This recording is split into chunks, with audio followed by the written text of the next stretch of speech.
for all of our sakes. Thank you. Thank you so much, MVP Tish. I really appreciate that. And as she said, AFGE 2883, we second that motion. Thank you so much. You're welcome. So before we get to questions that we'll take from the press that is here today, we do want to re-emphasize some things that were included in our statement and, others that, would have made for too extensive of a message. We want to say that, again, this was a targeted attack. It was a targeted act of violence against not just CDC, but CDC's employees. And we are requesting, we're basically demanding that CDC and HHS acknowledge the root cause of this attack. It was reported that it was explicitly due to vaccine disinformation, disinformation that was spread by the same individuals who have now been placed in HHS leadership positions. Public health in a way that threatens the lives of the public, and now the lives of public health workers like us. That is what has happened. We don't feel safe. Employees do not feel safe. Having conversations around vaccine safety is important, but they have to be rooted in facts. They can't be fabricated claims. And when your own leadership peddles falsehoods, it doesn't just erode the public trust. It creates the conditions for the kind of violence that we saw on Friday. Some of the examples of the abuse that we've already endured that led to this are, for instance, CDC staff pictures and personal details being posted to watch lists and made to look like wanted posters, asking for their resignation in exchange for removing them from those watch lists.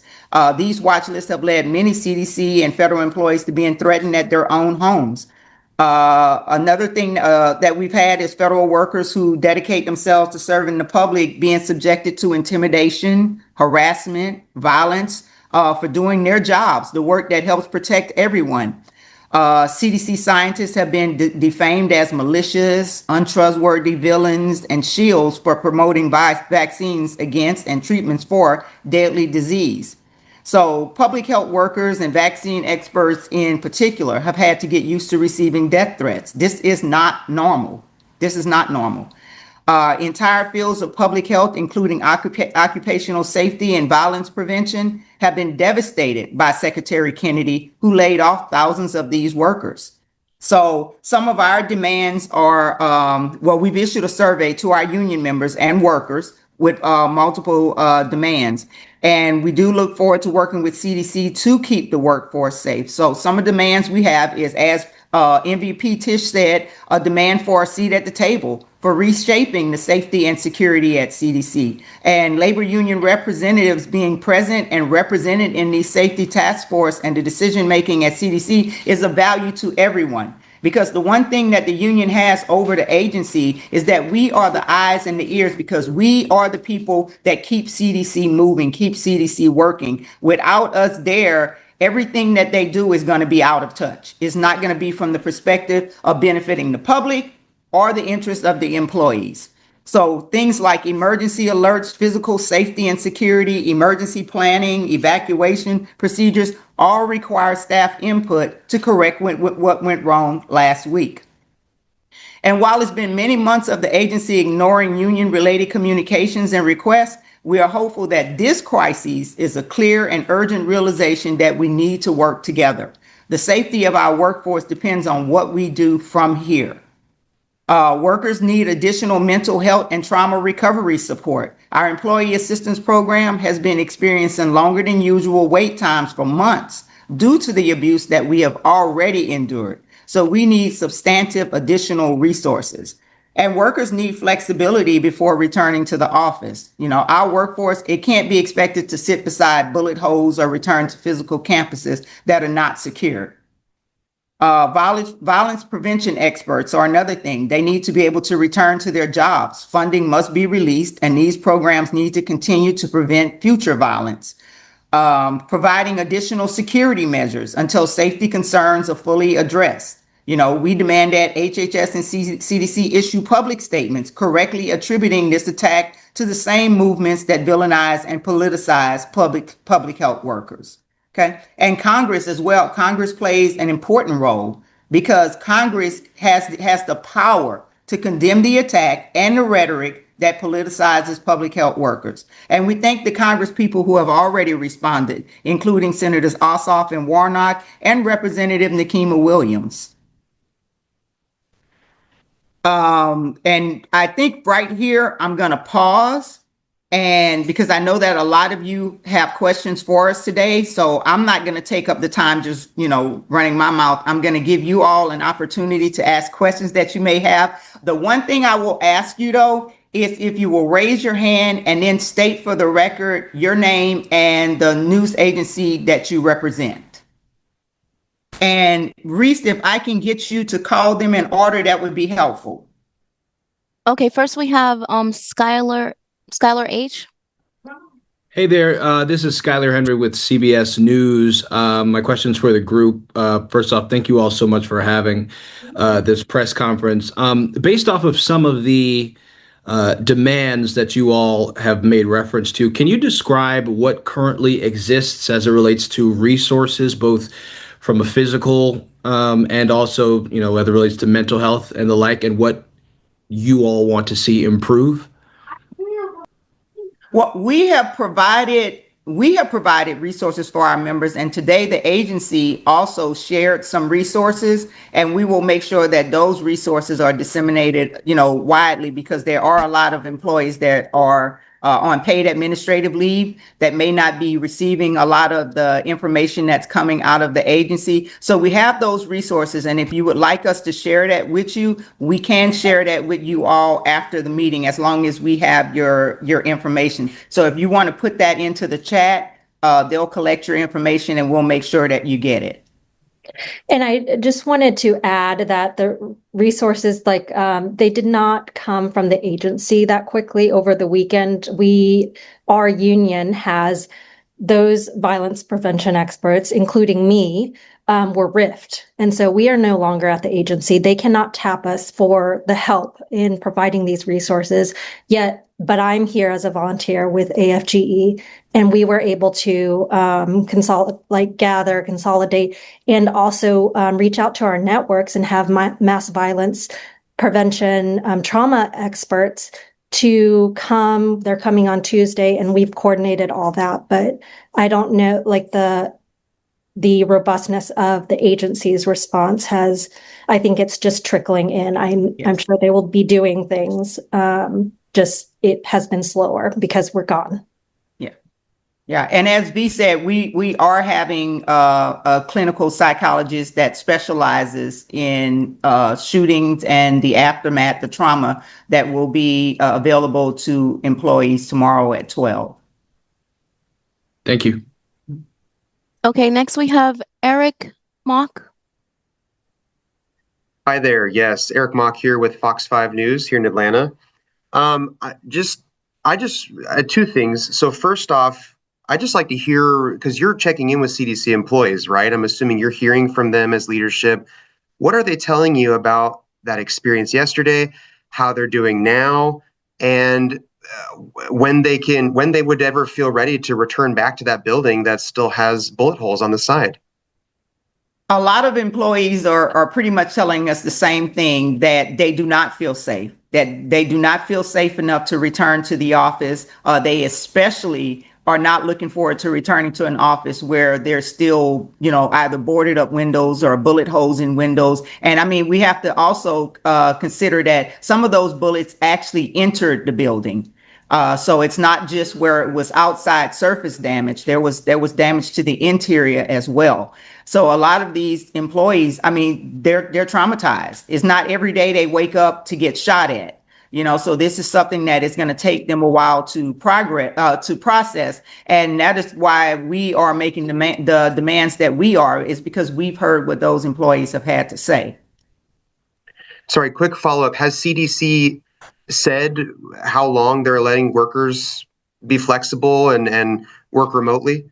As of today, they have said that it'll be a TBD thing, to be decided. So I guess sometime later in the week, they'll let them know if next week will be another week of telework or whatever. Those who were directly impacted were on administrative leave today. I don't know if tomorrow they go on to telework and are expected to get back to work. And if they are, then that's going to be a tough one for a lot of them, even working from, working remotely. Telework has been granted until Friday. Yeah, For- Yolanda, this is Peter. I can add to that super quick because I was on the OKU all staff earlier. So yes, the affected employees that were part of the lockdowns on Friday are being expected to telework tomorrow. They are also being expected to come to campus to pick up their equipment if their equipment was left during the attack.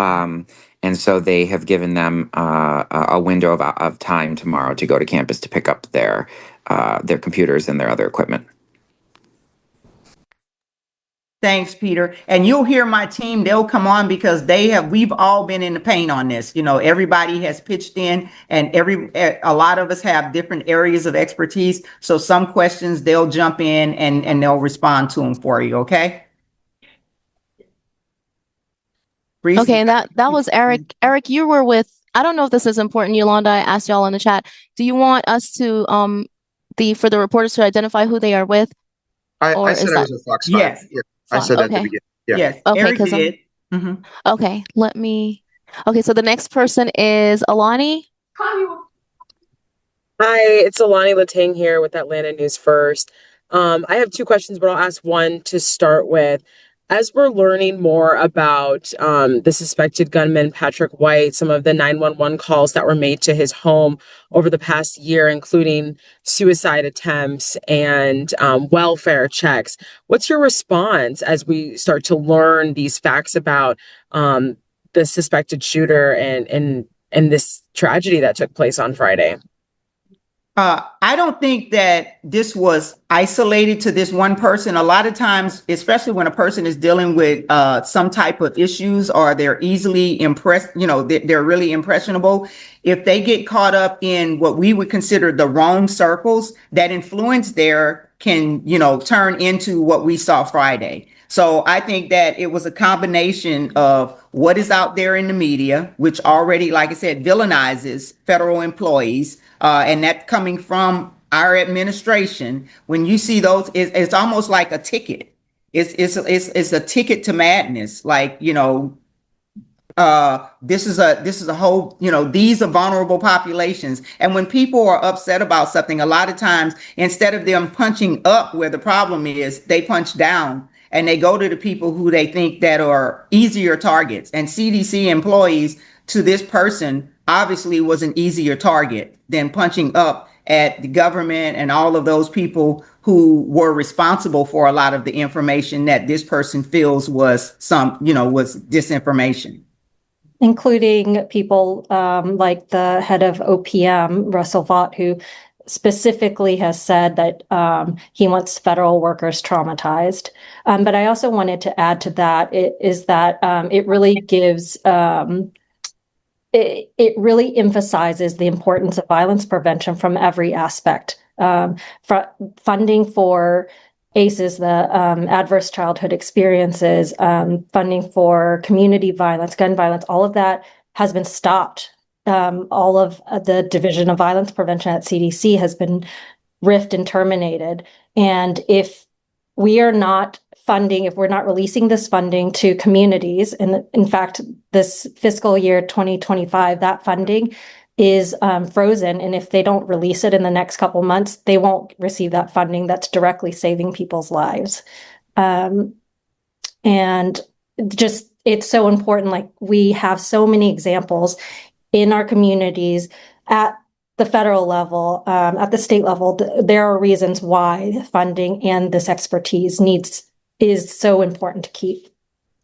I think it's also important to note the SAMHSA support line that they gave to CDC employees experienced long wait times. They're understaffed. SAMHSA itself was hit really hard with the reduction in force and terminations there as well. And that was the only resource that was given by HHS on Saturday, on the day after, was this call number that I waited for 15 minutes on the call, and no one responded. So HHS has eliminated mental health, public health, and mental health programs in their reduction in force. Okay. Next we have Sophia. Yes, hi, can you guys hear me okay? Okay, cool. Thank you for holding this press conference. I just wanted to follow up on something that V mentioned. I'm wondering if you can say a little bit more about the folks on administrative leave, and kind of how they're able to get essential information, or what essential information they may be missing out on. That's a great question. We are literally cut off, out, no access since April 1st. No access to anything on the inside. It's been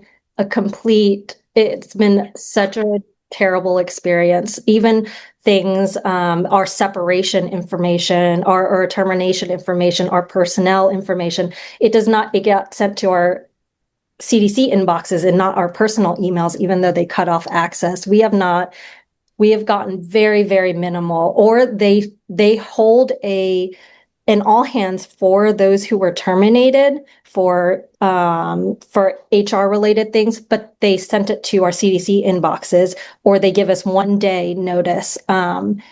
So we have been the union has really been the source of information, because we have volunteers across CDC who, give us information and loop us in, and then we consolidate it and we push it out.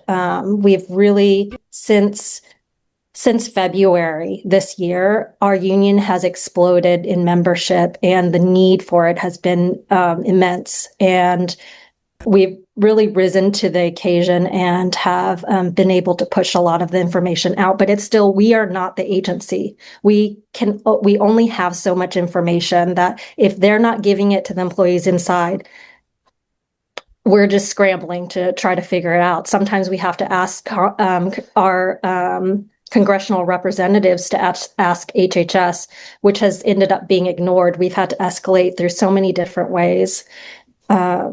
And it's just been a real struggle. Thank you. Can I also ask how you would want to be identified for media purposes? Sure, you can identify me by name, V. Lay. Okay. A union volunteer. Sorry, what's a good title for you? Okay. Yeah, your title. I am AFGE 2883 Executive Committee, and you can also say that I am a RIFT CDC employee from the Division of Violence Prevention. Okay, thank you so much. No problem. Okay, now we have David. Don't come over here. Yolanda. David Aro. Hey everybody, I'm David Arrow with the Atlanta Journal-Constitution, and I just have two quick questions. One is, can you just elaborate on the additional security measures that you're hoping for in your demands? And then I know the HSS just released a statement today on the recent tour by RFK Jr., so I was seeing if you were aware of that and would like to comment on that as well.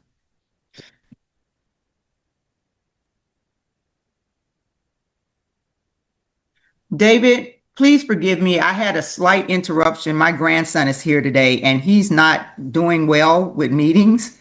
Well, I'm sorry to hear that. Please repeat that for me? Yeah, so first, I just want to see if you can elaborate on the security measures that you're demanding. And then also, I know HHS put out a statement today on today's tour by RFK Jr., so I was seeing if you were aware of that and wanted to comment on that as well. Okay, I will comment on the physical security and campus safety. And some of our demands are, and this is not just AFGE making this demand, these are employee concerns. One is 24/7 perimeter security with armed guards all across CDC campuses. One of the things that we noted was that our security guards only carry handguns, and we know that a long gun was what was used in this attack. So we're looking at ways that our armed guards can be just as armed as an opposing force attempting to get onto campus. Installation of bulletproof glass, weapon detection procedures, and emergency exits. We have security concerns at some of our lease properties as well, which would include like Century Center, Shamley, with open access and limited controls. Just think if this had happened at like Century Center versus the CDC headquarters, because there are no access controls in those places. You can walk directly up to a building.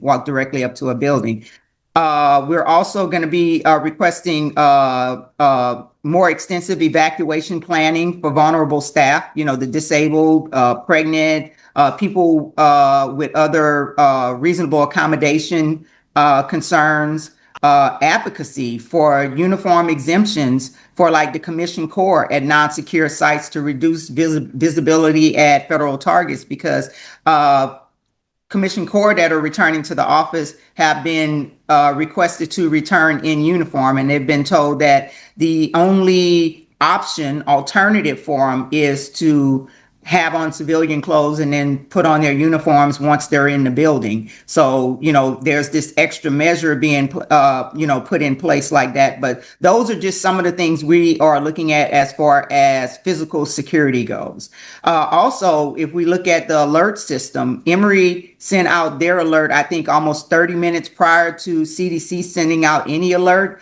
And the only reason we knew before the alert came out is that employees were sending us notifications that something was happening there on campus. So we even found out before CDC sent out an alert system-wide. So the delayed text, the reliance on email, the poor cell reception, the alert system was a failure. The need for a CDC Safe app would be something with real-time alerts and status check-ins, an audit of CDC's emergency response and their transparent reporting to staff. Because so many times, like in this instance, we feel that even if we had not even put a message out that we feel in some way has been forcing the agency to acknowledge what is going on, CDC would have reverted to its usual veiled leadership, which means that only small niblets of information would make it out anywhere and everything else would be kept in-house, which means even the employees would have no idea what is going on. We also believe that CDC's alert systems should be something you have to opt out of. It shouldn't be something you opt into. It should be something that is required so that people know when things happen as soon as they happen. And so did I answer all your questions on that one? And then you had a second question. Yes. Second was on, I know HHS released a statement today on kind of the tour by RFK Jr. So I was seeing if you guys are aware of that and wanted to comment on that statement. Yeah, we are aware of it. We're waiting to see what might come out of it. Again, it's similar, some employees have made the comment that he spent less time on the ground than the attacker did. So we're hoping that at this point that this out of touch thing that we've been seeing from the agency will reverse course, that there will be more communication, more caring about what has happened. I mean, this is a really serious situation and it could have been worse. And if we don't put some type of plans in place now, all we're doing is preparing for a next time. Thank you. Okay.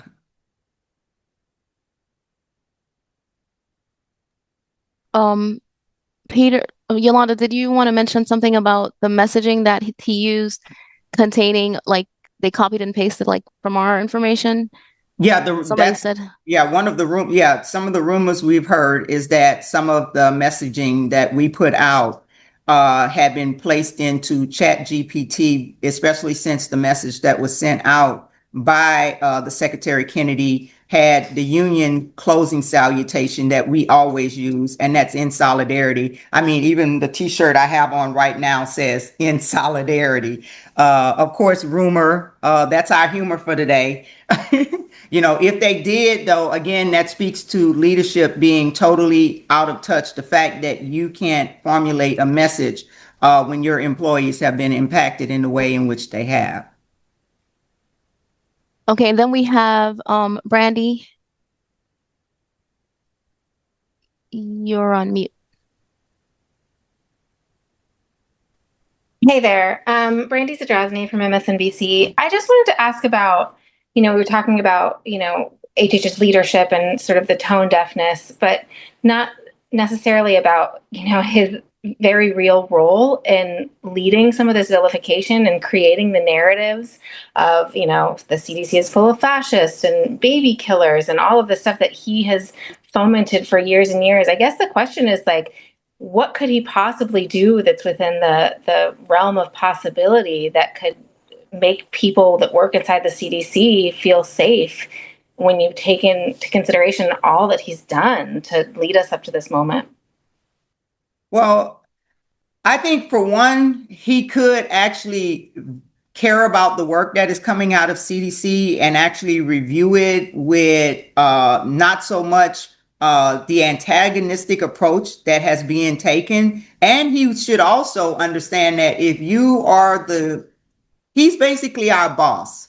Of course, there's a boss above him, but he's our boss. So any information that is coming out of CDC has to be passed through him.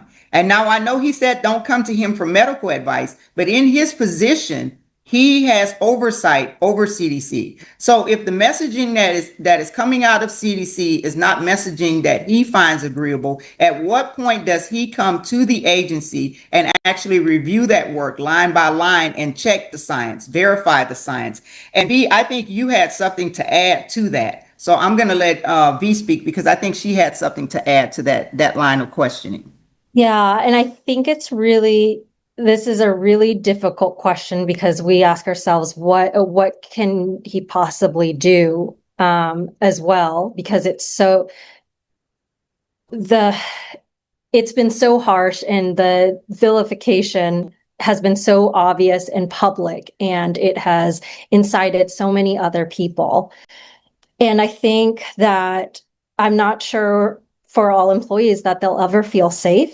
But I think a big step in the right direction would be a strong stance, a very, very strong, clear stance publicly, and following through with actions that he stands against this vaccine disinformation, not being violent against federal workers, and not dismantling his agencies and the people who protect the public. And also showing that he does care about the people, the workforce in his agency. Everything that has happened since he's been appointed has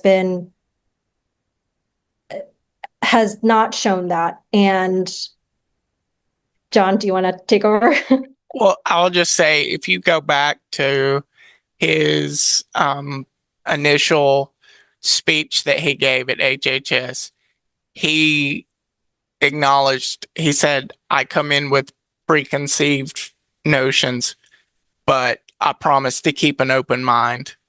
The first thing he can do is hold to that promise, that if he comes in with preconceived notions, stick to the promise to keep an open mind and to hear the experts and to hear the research and to hear those at CDC who are at the top of their field.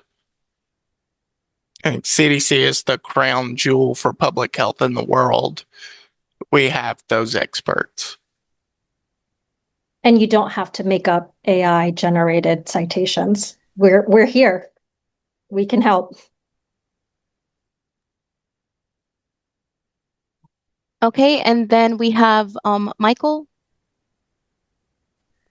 Yeah, hi, it's Mike Stobie from the Associated Press. Thank you for calling on me. I guess I had two questions. One regarding Kennedy's visit to the CDC campus today. The HHS put out, as already been said, put out a statement that said he was there and he met with the director and he took a tour with security to look at the damage. I was wondering if you were aware, did he meet with employees? And I had another question, which is, I mean, you all were talking about heavily armored guards, commissioned corps officers having to take off their uniforms so people don't know that they're at CDC and then change at work. I mean, wasn't there a time when CDC employees were proud, could walk around the community and say, "Hey, I work for the CDC"? Do you mind kind of a 30,000-foot view of where were we and where have we become? Are you all afraid to say you work at CDC when you're at neighborhood functions now? Well, how have things changed? Thank you. Okay. Hi, Mike. And the first thing I'm going to tackle is your first question. Since the employees are either teleworking or administrative leave, there weren't any employees, not any significant number of employees that he would have visited with today. So it was mostly him and leadership taking the walk around and speaking with the investigators there. Yes, at one time, like you said, with CDC, it was something to be proud of, and now they're telling employees to make sure that they remove the parking sticker decals off of their cars. CDC employees, period, are just afraid to walk into a room and just start admitting that, hey, I work for CDC, because they're not sure whether those are going to be people who are pro CDC or anti CDC. So it's something that I've been saying for the last few months, that basically they have placed a target on the backs of CDC employees. And this guy, from all accounts, we could have passed him in the store on day to day. I mean, matter of fact, we could have been at a rally right in front of the CDC buildings, and he could have been out there, the campus, and he could have been out there, and we would not have known. So the danger is there, and we can't just look at someone and say, hey, they fit the description. But there are, it seems like every time something happens, the employees are expected to change. The Institute has yet to catch up, and those who are leading the Institute really have not caught up.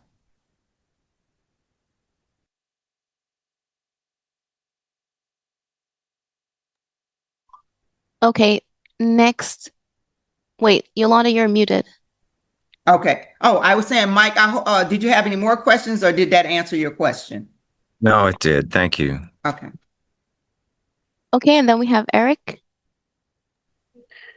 Yeah, also about the RFK Jr. visit, I've been privy to a few things he gave in an interview immediately after the tour he took at CDC, and I just wanted to read you a couple of the statements and kind of get your reaction to this. So he, when asked about this, he said, "I want to reassure the CDC staff that they're safe, they're going to be supported, we're behind them, and we're going to ensure their safety." And then he also went on to say, our job is to turn around the drop in morale at the CDC. He said, "I want them to take pride in what they're doing. We're doing everything to instill that pride in them." What's your reaction to these statements he made in an interview immediately after his tour there? My question is how?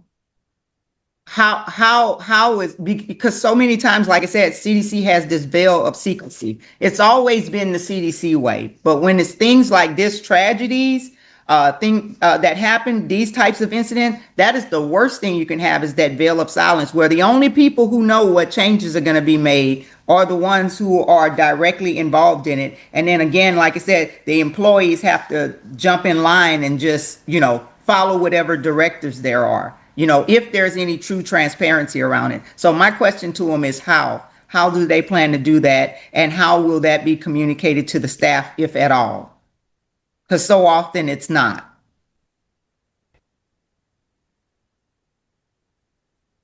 And then one quick other question as well. I know earlier you guys had said you've talked a lot about the disinformation, misinformation from RFK Jr., and then you went on to say we're not exactly blaming Trump or the Trump administration for the attack, but that many of these things may have led to. So I just want to ask a clarifying question.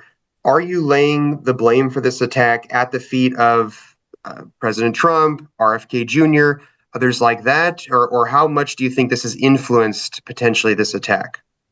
I think a lot of it in some ways is enjoined. You can't have one thing without the other.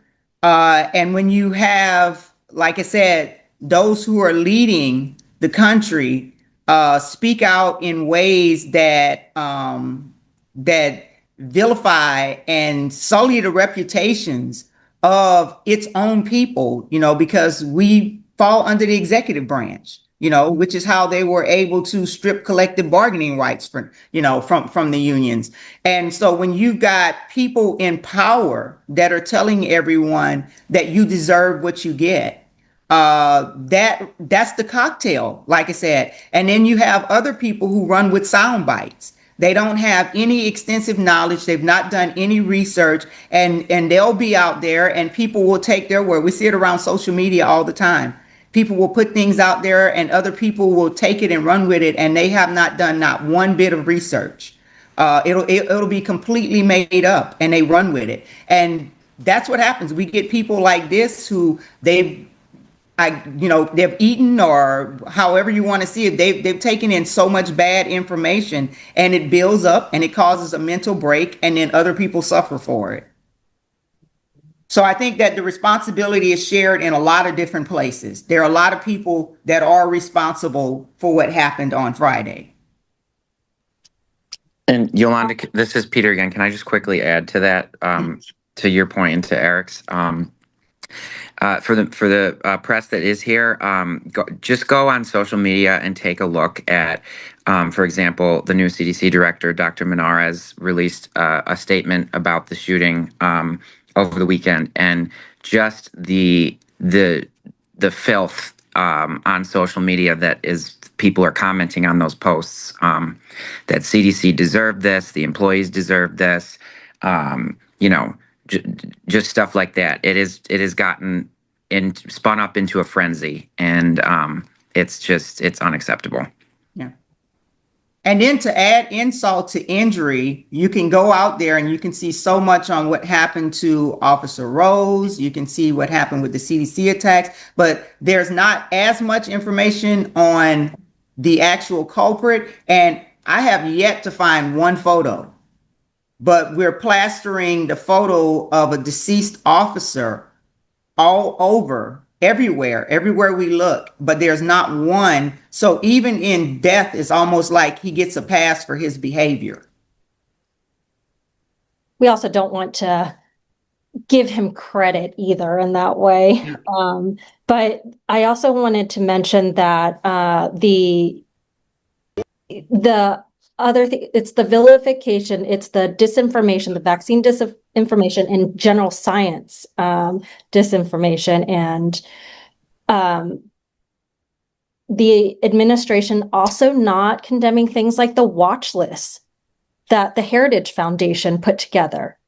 They were allowed to put this up and allowed to let these watch lists post up photos, personal home addresses, and then federal workers have been threatened in their own homes. CDC employees have been threatened at their own homes because of these watch lists. So that is a problem. Sorry. Go ahead, John. No, I was just gonna say sometimes the public doesn't know or forgets, and even people within the government or just forget we took an oath. We take an oath to the Constitution. And that was actually one of the proudest moments in my life that I've ever had. That was taking the oath for the first time. Like it's not just one of those things you go through it. It means something, and it means something when you go through it. And a lot of people forget that we work for our country because we love it, and that's what we want to do.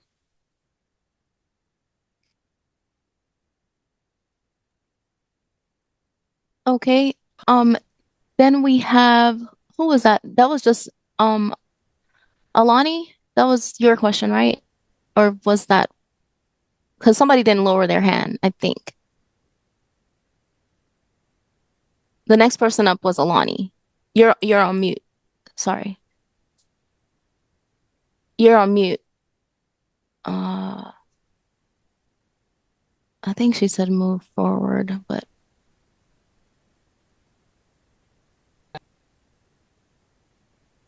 She's trying to speak, but she's on yeah, mute. I asked her to unmute, but I don't think you got to press *6 or.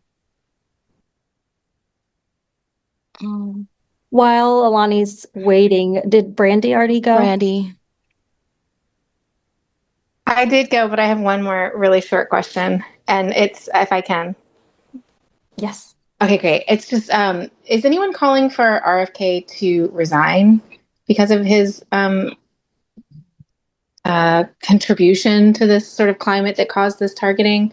And then secondly, is there like if the things that you guys want aren't done or aren't done to your satisfaction, what can you expect next? Is walking out on the table? Are there any other sort of actions that you guys have planned if your needs aren't met?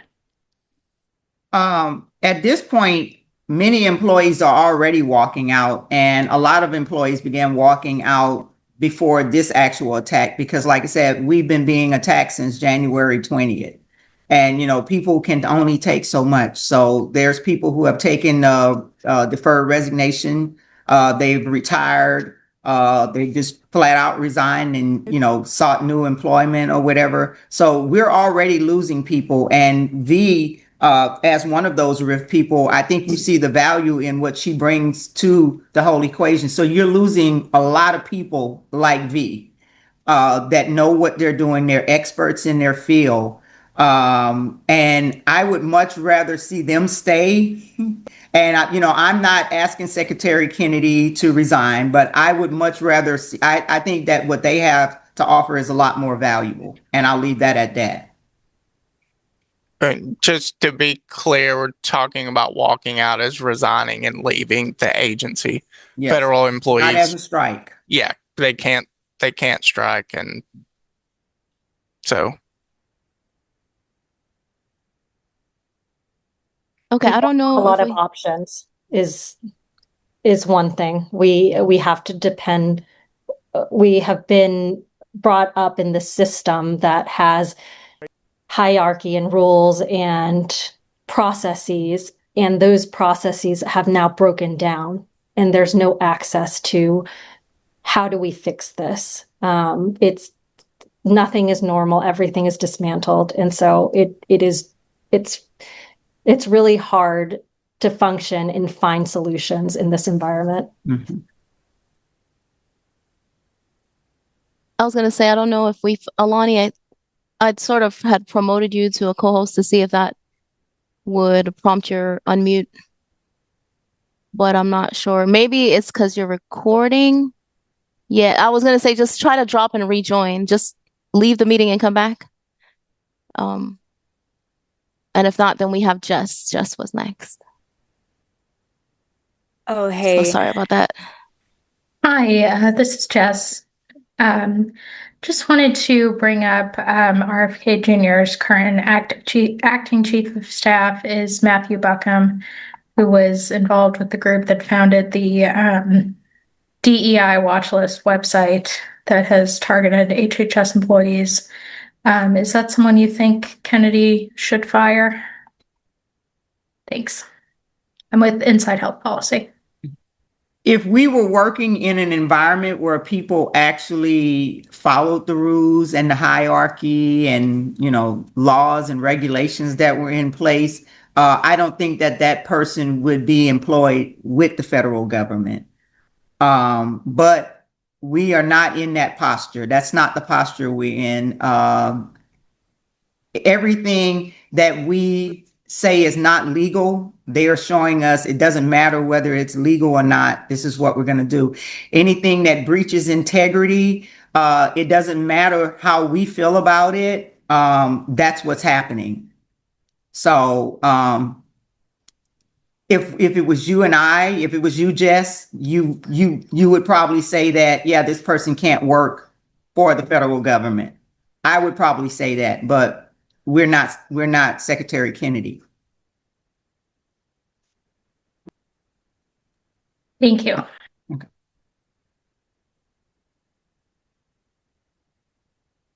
And I think that was it. I'm not sure, Alani, did you try to drop and rejoin? Your hand is still up. I Oh, did. It worked. okay. Thank Okay, you for good, your good. patience so much. Kind of touched on it a little bit about, what CDC workers are going through, given this, this horrific incident. I was just wondering if you could touch on like overall, like the impact that this has on not only your workers, but the work that you guys do to, talk about infectious disease, to keep us all informed. Like, how does this impact the work? Is it now slowed down? Is it now some parts are halted? This is V's favorite, so I'm going to give this one to her. V, you're on.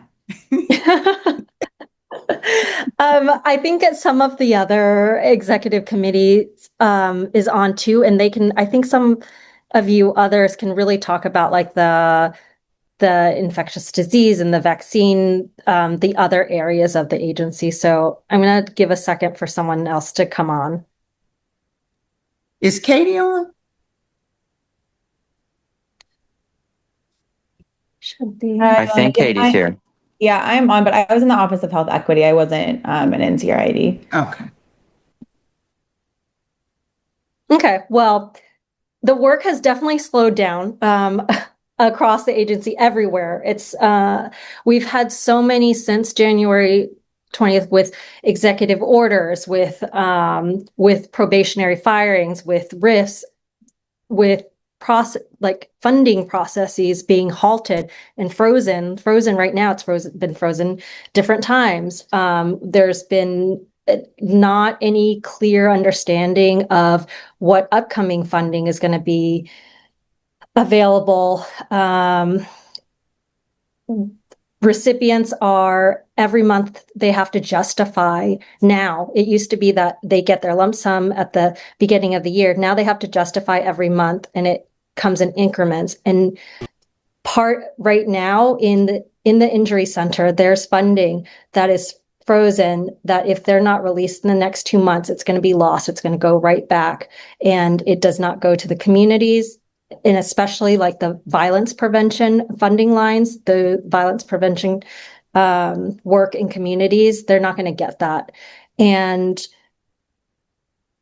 I think a lot of the work, when you have thousands of employees who have been cut, the entire agency had to scramble and try to fill in the gaps and try to fill in the holes of like, what do we do now when like our staff is gone? Our injury center was really dismantled, like it was gutted, and now it's like the burden is now on so many less people to maintain the robust programs and projects and research and data sets that are housed within our center. And without having that support, everything gets stalled.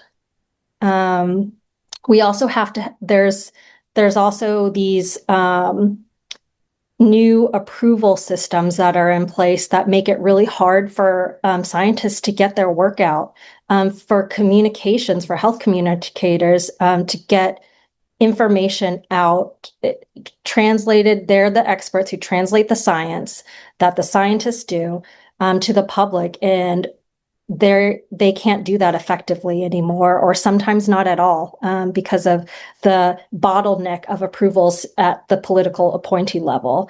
There are approvals for there are specialized scientists that are Title 42 scientists, is what we call them, Title 42 employees, and they are a special position that they have really unique skills, like lab scientists or doctors or whatever unique skills, and they are hired on under this mechanism, but they're not protected. They get renewed every it depends. I think it's like 2 to 5 years. They get renewed, and if they don't get renewed, they just get separated. And in the past, our agency has been able to approve that at the agency level, and our agency has approved Title 42s, and yet HHS said at some point, now it's changed in the past like I don't know, in the past month or so, maybe Katie, you can correct me in the chat, but HHS was supposed to approve it and they ignored it, and a lot of Tidy 42s were separated. All these scientists, these doctors were separated, and no way to get back in because a lot of them have work visas. And so what do they do now? I think they have 30, I can't remember. They have a short amount of time to leave the country if they're on a work visa and they don't have another visa to remain. And so you're losing all of this expertise, and that brain drain is happening rapidly just because if HHS does it, maybe they might not know about it, but they should check on it and they should answer the agency. Sorry, I rambled and I'm going to pause there. Thank I you. appreciate that. Thank you for your answer. And I would just say we've heard from members a lot. The flow of information is up and down. The agency has slowed down severely. Just information from leadership, information getting up to leadership has slowed, and putting those pipelines back in place would be very helpful. The agency works better when the information flows. And then, sorry, because we're coming up on the hour here. There was just Melody. I don't want to, we don't want to hold anybody hostage with the questions and stuff. So if you have to drop, right at 7, and I'm not sure, Yolanda, about your schedule either. So just be aware that we are at the end of our hour. Okay. Melody was the next person. Great, thanks. You might hear my little assistant in the background. She's 2, but I know that the CDC Department on Researching Gun Violence was gutted in April. Has any of that department been reinstated, or is that still a gap in CDC's work? Extreme gap. Nope, we're all still gone. No, with the reinstatements of the 467 back in, I think, June 10th. None of us were involved in that. And I think from the rhetoric that has gone around,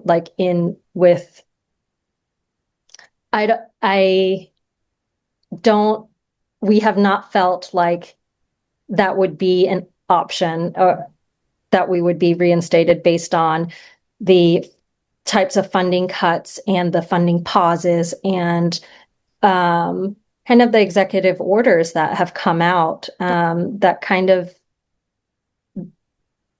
that makes deprioritizes our work in violence prevention in so many different ways. And so it was hard to see, but I think that this shooting, this targeted attack specifically to CDC, should be a real wake-up call that we are needed, and violence is ongoing. It can be prevented, and we are the experts to prevent it. And getting rid of the funding to communities to help prevent that is not a smart long-term goal. It's not fiscally responsible. It's not socially responsible. And just to clarify, the whole department is gone now? So in the Division of Violence Prevention, we have the Office of the Director, and they are there because one branch of the 4 branches remain. So we have the Office Director and the Surveillance branch remains, and the Program and Translation branch, the Program branch, the Research and Evaluation branch, which I was in, and the Field Epidemiology branch. They were all gone. All 3 are all gone. No one's left. Only surveillance. And so, sure, we still have the data sets, and maybe we're still monitoring, but there's nothing we can do with the information. There's no science officers. There's no program officers. There's no research and evaluation. So monitoring without a way to prevent it. Thank you. Okay, and David, that will be our last question and we'll wrap up.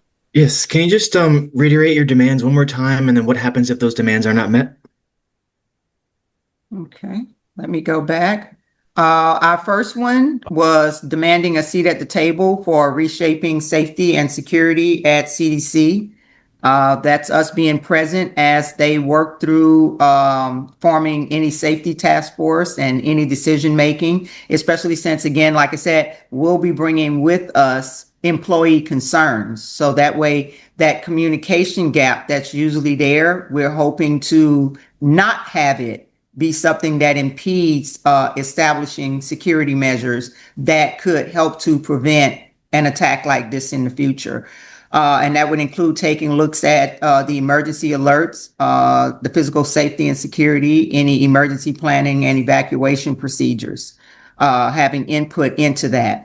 The second demand we had was with the agency ignoring unit-related communications. While we can't enforce any negotiated grievance procedures or anything, the union is still here.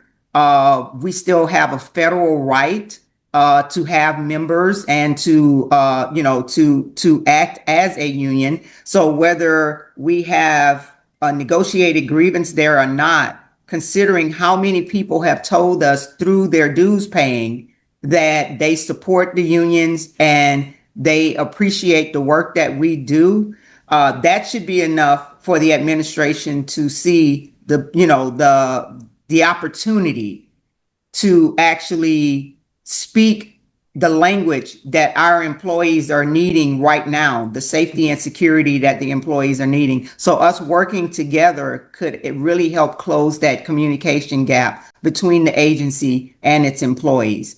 Another demand we had was providing additional mental health and trauma recovery support for employees who have been impacted, whether those employees were on site when it happened or they were colleagues, terrified that something would happen to people who they built relationships with over the years. Some of these people are family to them. So having that and having it rapidly deployed, not something that's trickling out like we're seeing now. We would think that CDC is a premier public health agency. And I know it's because we have so many employees that have been affected by the reduction in force that we did not have those experts available to deploy these things. We deploy around the world for Ebola outbreaks and all kinds of other things. You're telling me that here in Atlanta, Georgia, we could not have a system in place already for those employees experiencing the trauma that they're now experiencing. And I would say that, yes, that can happen. And the reason it can is because we don't have the employees in place that we did prior to January 20th, April 1st, because that's when we lost an even more substantial number of employees that, like V said, consisted of a lot of experts. The next demand we had was flexibility before returning to the office. It's going to take a while for them to repair the damage that has been done on the campus, and it's going to take even longer to repair the damage, the mental trauma, the mental damage that a lot of people have experienced behind this, and the fears, even if you weren't on campus. It's like, as a CDC employee, there is a certain fear because, like I said, everywhere we go, we have to read the room and check the room before we admit that we are a CDC employee. I have social media, and nowhere on it do I admit that I work for CDC because I see that there could be a danger in that. And once that happened on Friday, it just reaffirmed for me that, hey, yeah, this is something that you keep to yourself. Whereas before your neighbors would come to you because you work for CDC and they want to know, well, what's the latest that CDC is putting out? And they would make decisions for their lives and their families based on the information coming out of CDC. But now it's at the point where we're afraid to have those types of conversations with anybody because we don't know who they are and we don't know what rhetoric they've ingested. And what happens if the demands are not met? Again, CDC is going to continue losing the expertise, the knowledge, the experience, all of that's here, that expertise. They're going to lose it because people are not going to stay where they don't feel safe. And we've already been placed in a position since January where we don't know from day to day whether we'll still be employed with the agency. We don't know it's like Fridays are like stress days. Fridays are always a stress day for you, whether you are on duty status, paid administrative leave, or whatever. Friday is a stress day, because employees are already traumatized. Friday just added more trauma to what's already there.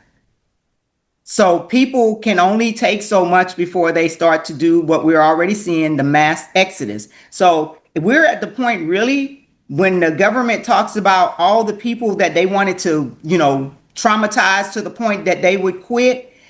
We've already met those numbers. We've met the numbers that they had for for reducing the number of employees at CDC. We've far exceeded that number, but the greed or whatever it is has them continuing to want to antagonize us, intimidate us, harass us, make us targets for people like the guy on Friday.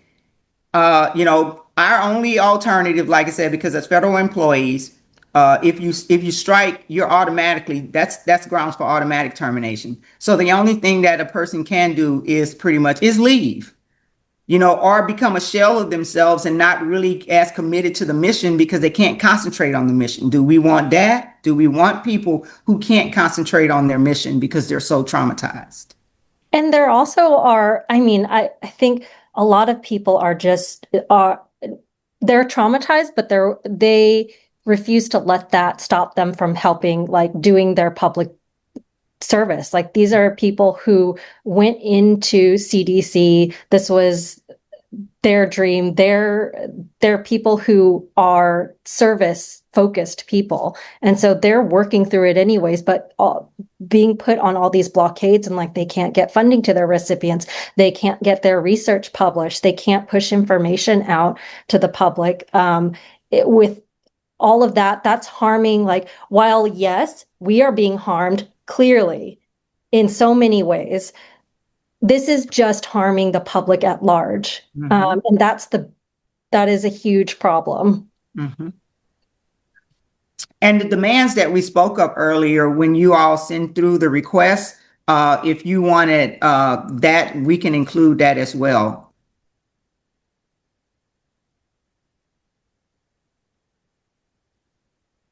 Okay, as we wrap up, if anybody needs after I get the transcript and the meeting notes and the recording, I can send you all an email with that information, if that's okay, Yolanda? Yes. Okay, and just so email me. I'm gonna put my email address in the chat. In the comments, I see Mike was also asking to include the demands. Okay. Yeah, and I think V put them in there, but I'll do like a recap, right? Okay. Okay. So thank you everyone for joining, and I think we can wrap up if that's it. Is MVP Tish still on? I don't think so. So okay. All right. Yeah, I don't see her. Okay. All right. So thank you everyone for coming. If you have any further questions, once Reese sends out what we've covered today and the notes, just send us an email.